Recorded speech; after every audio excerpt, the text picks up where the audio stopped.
How to fix my STC app login issue. Now in this video, I'm going to show you couples of troubleshooting steps for you to bypass this kind of issue.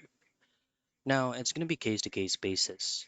When you say login issue, there are tons of many ways of doing that.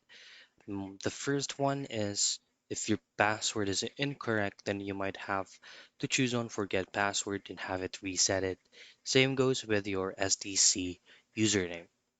However, if all of those credentials are correct and you're thinking that it may come with the glitch from the application, then all you have to do is just simply look for the STC application on your phone, tap and hold in it, and then hit on this eye icon.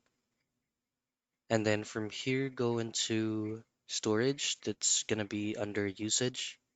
And you just need to comply both of these options here, like clear data and clear cache.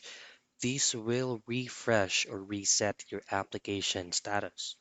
All I have to do again, once done, is try to relog in into your login credentials. So those are the troubleshooting steps that you can do for you to fix my STC app login issue.